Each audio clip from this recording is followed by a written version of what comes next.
In the murky annals of history, Vlad III, known ominously as Vlad the Impaler, loomed like a specter over the medieval landscape.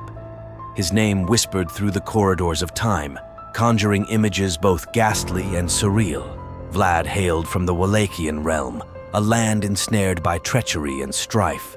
His reign spanned the 15th century, a period when brutality was currency and fear the only true loyalty. The tales that clung to him were not mere folklore. They were etched in blood upon the very stones of his castle. The Carpathian forests bore witness to his malevolence. Thousands of innocents, peasants, nobles, and traitors alike met their gruesome fate impaled upon colossal wooden stakes. The fields quivered with their anguished cries, a symphony of suffering orchestrated by Vlad's merciless hand. But Vlad's cruelty transcended mere impalement. His shadowy court whispered of nocturnal feasts. The noblemen of Transylvania, their eyes gleaming like crimson gems, sipping life from goblets. The truth was more insidious. Vlad himself partook in this unholy communion, believing that the vitae of his enemies would infuse him with invincibility. Historians grapple with the tally of his victims. Some reckon it near 100,000 souls, a staggering testament to his maleficence. These were no swift deaths. They were protracted agonies, each torment meticulously overseen by the Impaler himself. His cruelty knew no bounds.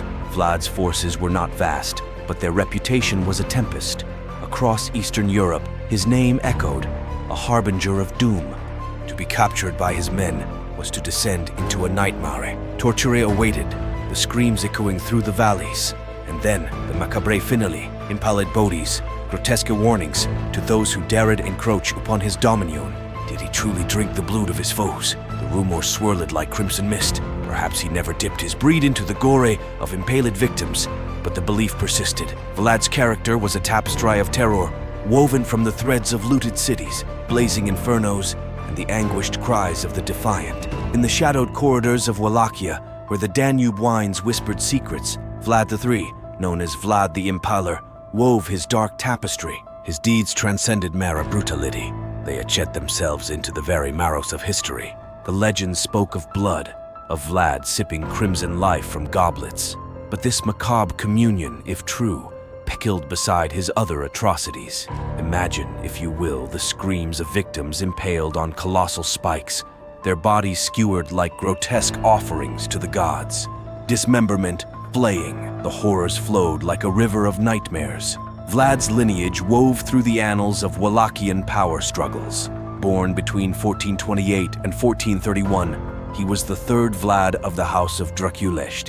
The name echoed across time, thanks in part to Bram Stoker's Gothic quill. But let us rewind to an era when Wallachia teetered on the precipice. Two rival houses vied for dominion, the Draculesti, Vlad's kin, and the Danisht. Both traced their lineage to the House of Basarab, architects of Wallachia's destiny. Thrones were won and lost in blood-soaked battles, each claim steeped in ancestral vendettas. Amid this chaos, Vlad emerged, a man destined to wield both scepter and stake.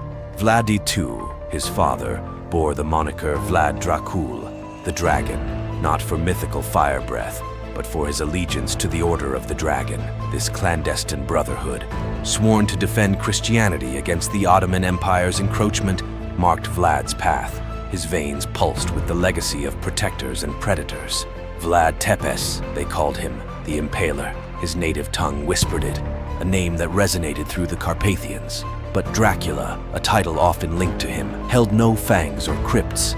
Instead, it signified the dragon's son, a lineage steeped in blood, a pact with shadows.